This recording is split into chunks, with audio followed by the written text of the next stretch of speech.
to remember, because of my background being a public company biotech analyst, that's where my relationships were. Yeah. So that was where I had the greatest ability to raise money. In my career, just never had the opportunity to interact with either, the private venture capitalists or the venture arms of pharma companies, so I really can't answer that. Yeah, so, I used to be a VC until I lost my mind and I said I'll be a CEO. So most of the deals that, we saw as a VCs, they were in conjunction with the large pharma VC firms as well. So there is a, syndicate that everybody wants to form, and, part of this is you want to be with the smartest people who are there, and also you don't want to do the dumb things alone. You want other people to do dumb things. So all of these, VC firms, whether it is the Novartis or the GSK, I think they all tend to see things together. And the nice thing is, if those guys are involved, they have so much more depth in terms of ability to analyze science and ability to really, look at it differently. And if they say there's a thumbs up, you see suddenly the rush of everybody wants to be in that. The problem that becomes is sometimes, they don't have the same risk profile that we have. We all have very different sort of risk profiles here. And what makes, I think, some of these deals that you're seeing here different is that these are very, very high risk, deals. I'm going to actually admit one of the bigger mistakes that we did is we did not invest in Cougar when it used to be a private company. And part of that was that risk profile that we thought it was too risky for that valuation. And I'm sure Alan has heard that from many, many people that he can go and say, ha, ha, ha, ha, ha, ha. There is, no, this is too rich. Oh, this will never work. Oh, no, Alan. It's like, that happens. That's just the nature of the game here. My take is, take the money when it is there, right? So don't get too carried away about the valuation. Don't get carried away about where the money is coming from. It's very rarely that people have these kind of choices that, we can sort of decline the money for whatever reason. But in general, if there's a money on the table, you should just take it. I don't know if I agree. Only because, I don't know how.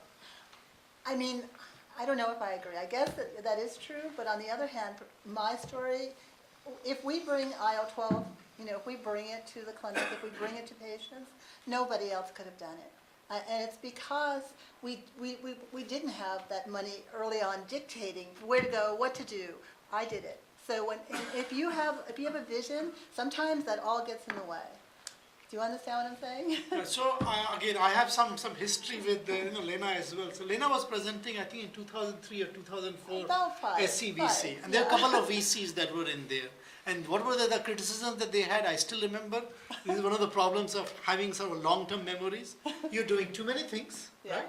That you are all over the map. That you have too many projects. This will never work.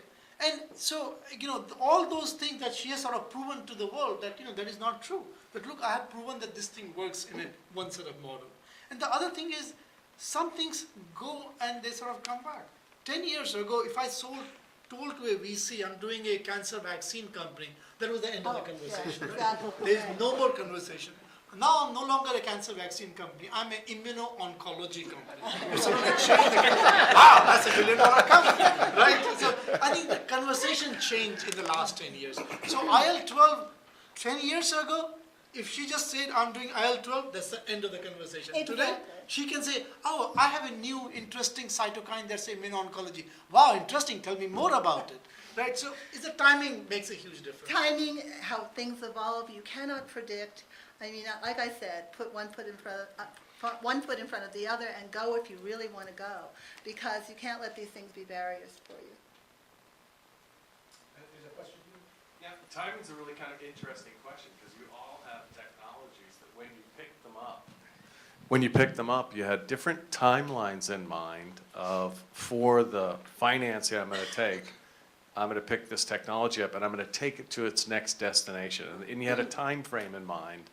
I like this technology because in this time frame I can achieve this thing with it. Can you talk a little bit about when you first picked up your technology? What was the time frame you had in mind, and today when you think about things, what's the time horizon where that that next destination's just got a perspective of short term, long term, how you look at things? I'll start and tell you, I never thought it would be 10 years before I hopefully getting into oncology. But things happened, things came along. But I didn't really have an exact timeline. I just knew the process that had to be completed. And like I said, it was one step in front of the other. I didn't really have a timeline, but I didn't think it'd take this long. Stephanie? On the other side, for I think both of us, being public companies, we have to project out a timing and sort of try to be as close to as possible. And there'll be some delays and things like that, but I think our projections of the timelines are probably much more close to what we had projected when we were raising money than where we are. Yeah, so I would say that the timelines, yes, the opportunities, no, because, there's a famous saying, opportunities multiply as they are seized, and, and especially in science, that happens. I mean, when we bought neratinib, our first thought was we'll just focus in the metastatic oncology setting. And then more opportunities came up in newly diagnosed patients, in adjuvant, in patients that had certain genetic mutations.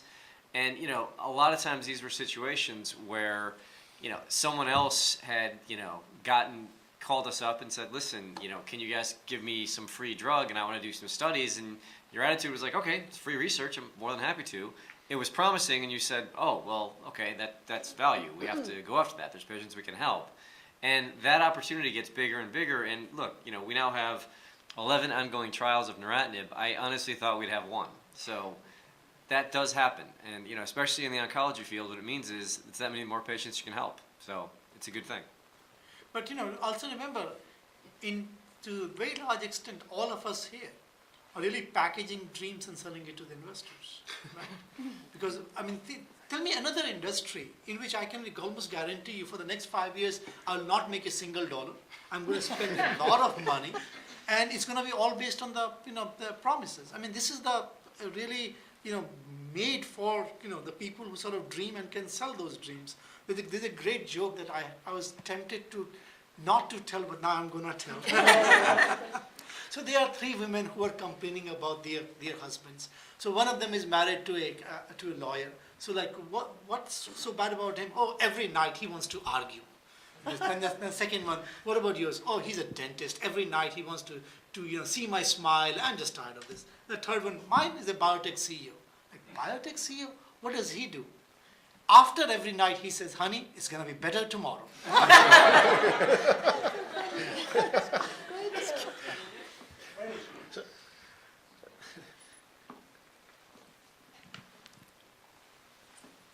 And I'm going to repent it because I know this is being recorded.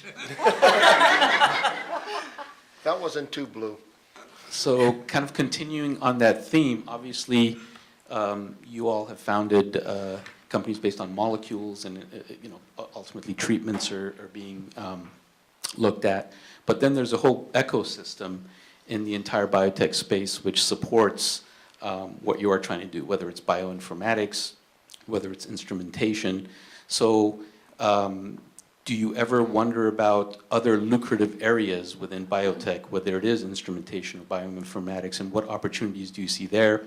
Do you ever see yourself expanding beyond just searching for drugs into some of these other potentially lucrative areas? I don't. I don't either. I was going to say, because that's my comfort zone, that's where my network is, that's my team's area of expertise. I think that's where I think a question came in before about sort of out licensing and, where our focus was going to be. Those are opportunities we know somebody else is better equipped to kind of take over. So, we spend some time sort of just trying to monetize other applications of the technology that we know we don't have the expertise or background in. I think the really big reason is, think of the economics of this game, right? A approved oncology drug is worth at least $10 billion, probably more now, right? Depends before, but yeah. Right. If you just look at, for example, so Onyx was acquired for about $10 billion with a drug that is about $300 million in sale. Alan's company is worth about $7 billion. This is still in the phase 3 trial that is towards that. There's several phase 2 companies that I can point to that are over $1 billion to $3 billion. So if you look at the total amount of wealth that is being created, in this process, you are taking these assets putting a small amount of money. But when you look at on a dollar basis, the successful companies, this is the 10x, 20x, 50x kind of returns here. We have invested so far in terms of what we have spent from the time I joined to now, maybe about 6 or 7 million of what has actually been spent. The company is worth about $200 million. There's almost 180 million of delta that has been created. If you look at Alan, he has probably spent less than a couple of $100 million, but he has created almost a $7 billion of value. So when you're in that kind of opportunity, to go after that into other areas that don't have that kind of a multiplier effect, I'm not sure is the best interest of our time and resources. Yeah, but I think another issue you have is, your employees have a domain knowledge, right, and an understanding of, drug development. To then say, okay, I'm going to go into devices, diagnostics, informatics, you're not going to have that knowledge in-house, right? You're not going to benefit from that. So you're talking about taking on additional infrastructure, additional costs, additional people. It's too much for a small company to do. Small companies need to focus, and they often get hurt by trying to do exactly that. We want to be a diagnostics company and a device company and a drug company. It just doesn't work. You have to focus. How do you avoid the problem then of being a sort of a one-product wonder by the time you're almost forced to sell at that point rather than build a I think platform? there's a lot of companies that are one-product wonders right now. I mean, Alexion sells a drug called Soliris, and that's all they sell. I think it's, a $40 billion company? I'm okay with that, really. I wouldn't have any problem with that. Okay. Yeah. Hello, I have a question. I've been working with a couple of startups and they've resonated that it's been a kind of challenge accessing capital as well as finding the right talent for their organization. And so for people that don't have the background or a successful track record like an Alan or a Manish, can you share any sort of insight, thoughts, or guidance to these companies being forced to either go up to the Bay or down to San Diego to either access funds and or talent? Go ahead. I mean, Just be careful. yeah, I know. Ahmed is looking at us. I know. He doesn't want us to leave. I already got chastised earlier. Come to me after. So my R&D team's in San Diego. and we're, so it's, I mean, for me, it was, and my network was all in the Bay Area before coming here, the Bay Area and back east. So it was really just networking. I will say that, we haven't raised any venture money or the like, but finding employees, they just come. And I have great employees right here in the audience. So they will come to you. I don't know how, but they have. I would say in terms of raising capital, I don't think the investors care where the company is physically located. I mean, that's really never a barrier. In terms of finding the employees, you're right, the number of people we would have here in LA who work in the industry, and specifically in like oncology, drug development, et cetera, is probably lower than like the Bay Area or Boston or something like that. But look, I built 2 companies doing it, so you can find the talent. And I think, we all know Amgen is here and has an oncology group, and, you can find the talent. So yeah, I think it's obviously, been proven and is doable, and I think it'll continue to be. So I'm taking actually a little bit different approach to this, and that is, I'm not really working on a centralized model where everybody needs to be in the same place. So what my bias is, that is the intellectual capital that I want to harness. So I work very closely with the doctors at MD Anderson, National Cancer Institute, as well as Moffitt. My clinical person is out of New York. My business development person is out of San Francisco. We all have gotten to know each other over 5 years. It's the same set of people that have worked together. And we work very, very efficiently in terms of, there's almost no layers in the company. One of the nice things of being a small company is in any important meeting, I'm on the call as well as everybody else on the call. We make decisions. So what will take Amgen 9 months to make a decision, we'll make that decision probably in less than a day. So that's, to us, is the big advantage. The big problem with a startup company, at least I think here, is the capital and the track record of people. And lastly, the ideas, right?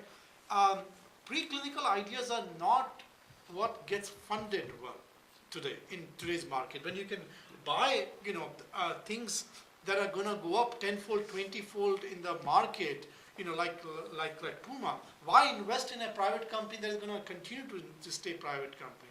So I think the hurdle for the private company, I think, needs to be much higher than what some of these ideas are. I think a lot of these ideas need to be shot down, and I think that's a good thing because it's a Darwinian process. Then you really weed out what the bad ideas are and really focus on I think what the good ideas are. And you will be surprised that how much clinical human data actually exists in the academic centers. So I'm talking about the assets with actual human data. Because I spent almost a year between my last job and when I started Lion, just going to every conference that I could. My wife was not sure whether I'm having affairs with somewhere else in different cities because I didn't actually have a job, but I was going to every conference that I could find because I was trying to look at every asset that was there. So you have to do, I think, a lot of legwork, but when you look at places like MD Anderson, Hopkins, Dana-Farber, there are a lot of assets with some great clinical data that you can start with and say, you know what, I can build a company around this. I'll give you another great example in the company in terms of what the value of the company is, Kite Pharma. So Kite today is nothing more than a technology that was licensed from NCI, with Steve Rosenberg. The INDs are still owned by NCI. The company went public recently. The market valuation of the company is close to $1 billion. So just think about it. Other than licensing, the company actually does not even own the IND at this point. But that's the value that the market is willing to, give to these kind of companies. So if you want to make a lot of money, this is the time. I'd like to make a comment about finding employees. When I went to San Diego in 1988 to start up a biotech company there, we had trouble finding local people that we could hire to be lab techs and lab leaders with Ph.D.s. And we went to the local universities and told them what our problem was, and they started actually programs designed to train people in the areas that would support the industry. And I think their output there helped build some of the people there, because otherwise we were hiring people from all over the country and moving them to San Diego. And so if there are jobs, the people will come. You will find people. The other thing was, and when I came to San Diego, things happened that I never imagined would happen, one of which was people would come up without an interview, without a resume, and they'd come in through our front door and said, I've just moved to San Diego. I'm a PhD in this or that. I'm looking for a job. California, at least, people do things like that in California. I never saw that when I worked at the Upjohn Company in Michigan. That never happened. But California is a very attractive place. It's easy to move people here. All right. Yes? So I'm sure Hsieh here with a small company called Lobl Therapeutics with Malini, based in Pasadena. So firstly, really thank you, Tom, and 4 CEOs for sharing this afternoon with us. With 2 IP attorneys and 2 successful CEOs, I cannot resist a very practical question. So a small company is doing a phenotypic screen, find some molecules with 10, 20 micromolar MIC in cell lines, tumor cell lines. Do we say this is not human data and just chuck it? Do we file patents? What are the next steps each of the panelists would suggest? Well, you definitely file patents. So you have in vitro data and you want to know what to do next? Well, you definitely file patents, and you look for money, I guess, and you try to get into animal models as soon as possible. So the cost of finding a provisional patent is almost nothing, right? So no matter what, you should always file a provisional patent. Yeah. That is sort of the first take that then you should, I think, go in and be able to, file the patent, assuming that after a year, you think this is of value. Now then the question really becomes, do you really want to file this in all the 194 countries versus you can say, you know what, here are the 5 countries or 5 areas which cover 85 or 90% of the actual drug markets, right? And you can say, I don't want to spend all of this money, but I want to spend XYZ amount of money and I want to cover. That's the approach that we have taken in the past when we didn't have money to be able to, I think, do that. But you will find, especially I think as an entrepreneur, there are lawyers who are willing to work on equity to do these things. There are lots of other arrangements that you can do. I mean, one of the things that you should think about is when you're an entrepreneur and you started a company, you actually have the same power as the federal government in terms of printing money, in terms of printing stock. You can print as much stock as you want. So sometimes, when you need to use it, you should use it. Any thoughts? You're giving a very general situation of having, preclinical data, et cetera. I think you need to take the next steps with it, obviously, putting it into, preclinical xenograph models and things like that. But, the question is, what's the mechanism of it? Is it validated? All of those types of, scientific validation questions, that would be the next thing you should look at. So you were talking about weeding out ideas and funding. So how many of you had the perfect pitch when you first started to get your first rounds of funding? Okay, good. Perfect heroes make terrible stories. So what are some of the big mistakes you made in running out your first pitches that in retrospect you can look back and go, I should have caught that going forward before I started? I've never perfected my pitch yet, and it's really, we're going to plan to go on our roadshow probably around December or so, and I must have had, since the inception of the company, 100 different presentations and pitches. So, and it has evolved. Also, because of the knowledge that we gain as we move forward about the molecule, it evolves. But we're at night and day from beginning to end. Is there anything in that like when you first started, you would avoid now to? I think for me, it was just an evolution. It's hard you learn from each time, each question you get. You go out there and pitch something, you'll get a question, you'll change it, and you just got to do it and start from somewhere. I think, for me too, there was a lot of experimenting with team members that we had in the room and pitching and sort of what their role was in the pitch and perfecting that dynamic. So, we had some uber successes with that and some uber failures as well. So, that was one of my bigger lessons learned. I think also for me, there was walking the fine line of being completely transparent and being open about what all the risks were, what I was worried about, what I was concerned about, versus sort of conveying some excitement and optimism and confidence in the product or, our plan.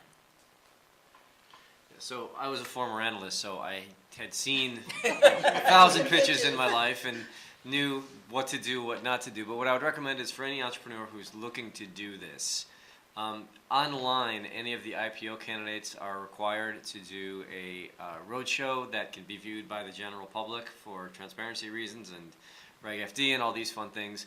I don't remember the website, but it's IPO Retail Roadshow or something like that. You can see all of the drug companies, the biotech companies, that have gone public recently. And you can watch it for free. There's no charge and et cetera.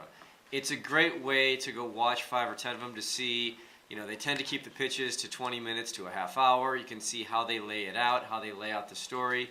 It's very helpful for people who haven't done it before because you can kind of see this is how they did it. And especially if you have something similar, it's in the same disease category, it's in the same et cetera. You can see how they laid out the story and it makes it a lot easier to, do that first pitch, if you will. Ahmed, you have an opportunity here for a television show. We could call it the IPO reality show. You could have some venture capitalists on the panel, and then people will make presentations to them, and they trash them. So just to sort of add to that, I think the biggest thing that I have learned, and I have been on the private side as well as public side, is you should know your audience. And you should understand your audience well as to what it understands, what it wants to hear. At the end of the day, this is just like any other human elements, this is about a human story. People want to connect with you. People want to like you. People want to see that you are credible. People want to know that you have a plan, that you have thought through things, and you have a story and a path forward. And lastly, everybody is a greedy son of a bitch. They want to make money. So that's the story that you need to be able to tell. It's going to be very different if you're telling an IPO story versus a very early stage, a very aspirational story. It's very different between the Right, but the angel. pitch is the same. But the pitch Right. is the same. I mean, Right, at the end of the but day, it's no matter if it's a public company or private company, the pitch is always the same. Here's the technology, here's the opportunity, here's my timeline, here's my team. No matter what, it's whether it's private company, public company, it's always the same genre. Right, but both you and I raise basically money without actually having team. Right, everybody tells you this team. We are essentially able to sell a aspirational set of dreams because we understood who these people were. We also understood what our relationship with these people were. So when you go to an angel investor, you're asking for that first $100,000 to file for the IP. That's a very different pitch altogether. Then, so you need to, I think, understand that and where they are coming from, and make sure that you can make that connection there, because that connection, that story is what will sort of, carry it. So the joke that I told you about the biotech, in reality, it is true. Think about the dream. You need to be able to sell a dream, but a credible dream. Because once you lose your credibility, you've lost everything. Manish, weren't they investing in you because of your success in the past more so than the dream you were selling? I think these things go together. I think so. They are, assuming that you have vetted the opportunity well enough. They know that you have your skin in the game. And I think that helps for them to say, this is something. So for example, people like Alan, they are not going to take a project just because that happens to be a project. They are really going to think through all the implications. So that's why, these entrepreneurs, they become very, very fundable.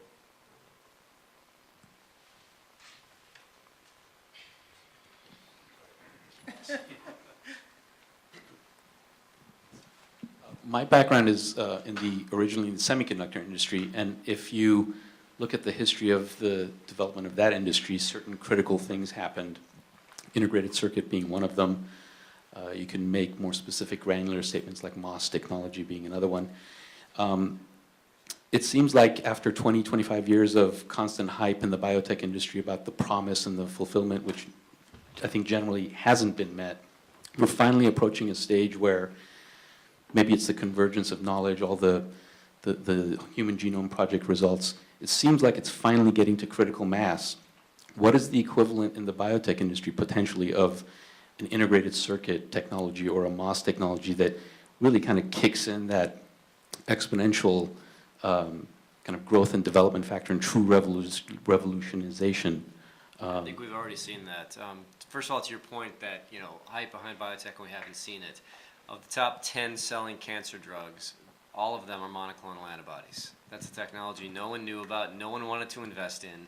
You can hear very entertaining stories from big pharmaceutical companies who say they could have bought, Rituxan, Herceptin, any of these drugs that are doing $10 billion in sales for nothing.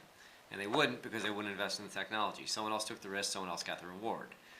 If you go through that list, you're dealing with 5, 10, even higher billion-dollar drugs, all with new technologies.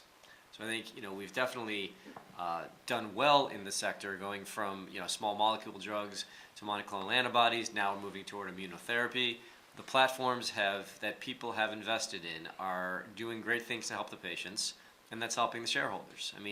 Look at the immunotherapy area. Melanoma was an area no one wanted to touch. That was the graveyard of biotech. If you walked into an investor and said, I am developing a drug in melanoma, they left the room because it was going to blow up. Now you're seeing these diseases go into complete remissions lasting 5 plus 10 years. All on new technology. Yeah, all on new technologies. So I think we've already seen it and we're continuing to see it. So, I'm a chemical engineer by training, and as I have worked in biological sciences now for the last 25, 26 years, it has been a humbling experience because the complexity of engineering versus the complexity of the biological sciences, you're talking about several log order differences between these, right? They are things that can be very well defined mathematically when you're dealing with the engineering problems. Here, we are just dealing with a level of uncertainty. So think about any of these, sort of drugs that we're talking about. There's so many parallel pathways, there's so many parallel networks that are going, and we don't fully understand the interaction of all of that. And we can try to model it, but we don't have all the right tools, etc. And the other thing is, each patient is different. We think of cancer, for example, as a sort of a unique sort of a disease that is, but each melanoma patient actually has a different set of mutations that is present. So just think of now the sheer number of mutations. And each melanoma patient has hundreds of mutations. So just imagine the number, let's say a patient has 400 mutations, and every patient has 400 mutations, and now you have 400 factorial. For the engineers out there, you understand exactly what 400 factorial is. It's basically an infinite number of permutations. That's the complexity that we deal with the biological sciences, and I don't think most of us appreciated that until you see these 16 drug failures and you say, okay, this makes sense. We're running out of time, so I'd like to switch the conversation over just to talk about how you decided on the model for your company. Some of you are self-funded, some of you have other models. Can you, each one of you, tell us a little bit about how you decided? Are you going to try to have an exit in a few years before you finish, like phase 2, exit, or virtual? Right. Tell us about your business model. I guess that my theme is everything evolves, and that's what I've been telling you about my approach to what I've done. And so my business model was basically to license out in phase 2, once we get to phase 2 to license out. But now that that's getting a little bit closer, I feel if I can, I would like to stay longer. And here's my thing. IL-12 is basically a very different type of molecule, and now my new thought is that I will take it to approval in a few different indications, not just oncology, let's say HSARs and wound healing or something like that, and to the point where pharma will appreciate its breadth, and then I will sell the company. So you're making a decision in what you hope will be maximizing value before you sell? Maximizing value, but also I'm basically, yes, I'm an entrepreneur and I'm interested in making money, but I'm really interested in bringing forth this drug because I really think it can help people. And so I don't want to, I have a prejudice. I don't want to hand it over to pharma where they'll pigeonhole it and maybe never really see its breadth. I want to elucidate that breadth and then sell. But see, once they do that, people like Alan and I are going to come and say, can we get, there's other indications out of you, right? And I'll say yes. Stephanie? I think because of the early nature of our technology, we really wanted to kind of take it slow in the beginning and really understand what the best application was and what was viable with the technology. So, I mean, we had a few different options for financing in the beginning. We decided to go with private individuals just because we got a better valuation that way, and really they seemed like the best group who would kind of support us and ride it out and understood what we were trying to create. So we took a little bit of seed money, enough for us to kind of validate the platform, validate our assumptions, and say, yes, ADCs is the right place, or no, we got to regroup and kind of figure out what the next thing is. And then, so we're kind of at that point where we do know that ADCs is something that's viable for us and that we do want to go for. And so at this point, we'll probably go out for another round of financing in the next 12 months or so. So what do you think what is your exit strategy? Or do you have one? I have several exit scenarios in my mind. I mean, my theme is really just keep your options open and create as many options as possible for you. But, you know, at this point, we're really kind of planning our programs, our own programs, and we're also trying to partner those programs at the same time. But again, we're sort of right on the cusp of getting into preclinical work, so. So in terms of the exit, I think I covered that before. We have 3 options, and we'll do what's best for the shareholders. In terms of what Ahmed was asking about, you know, both of my companies we built off the virtual model, and the reason was, you know, we didn't need labs. We were only doing clinical development work, and there was no need to have in-house labs. Lab space is, you know, if you build that yourself, it's extremely expensive. There isn't much lab space in LA if you try to, you know, to keep the company here. So it was just easier for us to do it as a virtual model, and for the things we did have to do from a preclinical perspective, there's CROs who will do it for you. So it was just a much easier way to run the company, lower budget way of doing it, and just more manageable. Excuse me, Manish. Alan, is it faster, do you think, if you do it virtually than it would be if you did it all in-house? Faster in what sense? Since you can run all these different organizations in parallel, you don't have to worry about training your staff and building up the internal expertise, and therefore Yeah, it well, might be I mean, faster. yeah, you always have to train staff, so that's not as much of an issue. But I mean, if you had to build the lab space from scratch, yeah, certainly that would impact progress and you know, take a lot of time. And to build a team. Yeah. So you're hiring the team ready-made. Right. Manish? Yeah. So my model is essentially I'm doing an arbitrage opportunity here. So what's the arbitrage here? It's the intellectual arbitrage. So I can go to the major medical centers here and acquire a set of technology for a very little price. If I do a little bit of development on that and can demonstrate these things work in the clinic, and I have stellar human data with some good mechanism of science, behind that, essentially that is of inherently very different value altogether. So what all I'm doing is I'm trying to essentially build that bridge. I'm buying things and I want to be able to sell that on the other end. So that's the sort of one part of how I think about it. The second part is I think of the cost of capital. The cost of capital as a private company is much higher than the cost of capital as a public company. And I think also it's much more easier to raise money as a public company than as a private company. So for me, the model is find interesting assets with as much validation as possible, have a game plan, raise money publicly, and once you sort of do that, sort of do this over and over again. Are you guys ready to go out and start your own companies now? You have the roadmap? We're going to have to bring this to a close. Any other last-minute questions before we bring it to a close? I just have one very quick one. Hopefully it's a final good segue, but there's... Let's wait for the mic. Here it comes. So you don't necessarily see any advantage in Southern California becoming more of a cluster like the Bay Area or San Diego? You're satisfied with kind of the way things are spread out over here, or would you like it to be more of a cluster, traditional cluster like these technology centers? Look, I'm going to essentially take a different approach than the data that sort of shows there. When you look at the entrepreneurial biotech companies here, they really selected a small number of companies that are here. Most of the PhDs who graduate out of UCLA or USC or Caltech, they don't stay here. They go to one of these other sort of areas. We don't have the same level of financing that is necessary as what the Bay Area has. So again, what Alan and Lena and what I'm doing, we are finding different ways of sort of financing this.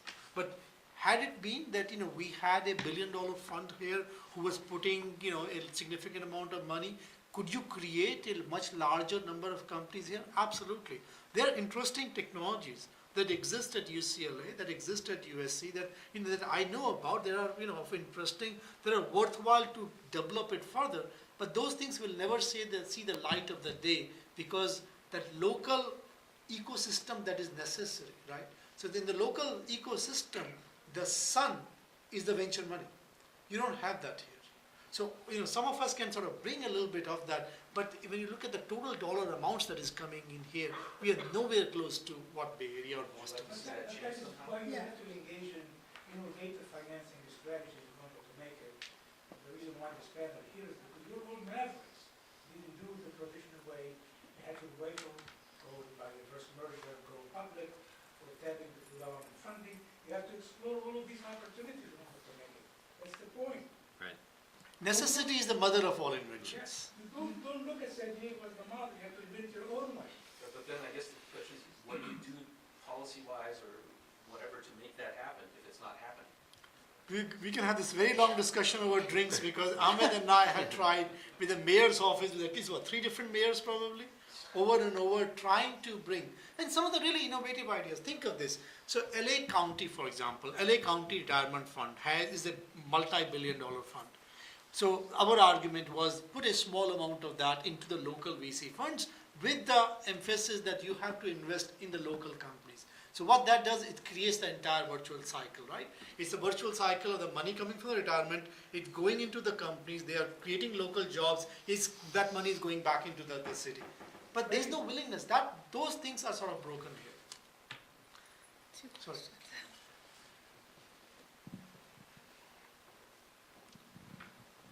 The climate in Toronto is very cold, but they've got some very warm money up there, and they're interested in biotech.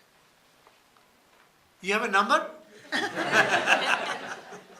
Talk to me later. I'm walking on air because my company has been funded by a boutique investment group from Toronto. Lovely people up there. We'll take the money from anywhere, but we want the companies here. Okay, one last question, then we'll let you continue your discussions informally. Thank you so much. So when I sell lab equipment, and so I work with companies that get to the cusp of where they want expand, and they want to stay here. They really, really want to stay here or in Irvine, but then the infrastructure, and I am talking infrastructure in terms of buildings that are ready, that are GMP ready, they're in San Diego. So financially, because the infrastructure is already there, that is one of the major reasons they moved there. So if we had that up here, and I know of one company at Cedars-Sinai right now that's actively looking for GMP space, and if we have it, they will stay here instead of moving to San Diego. So.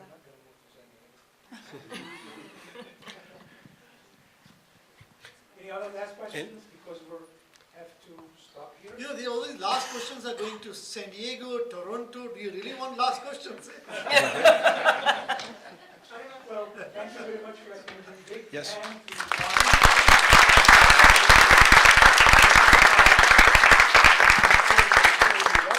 Thank you to all the panelists. How are you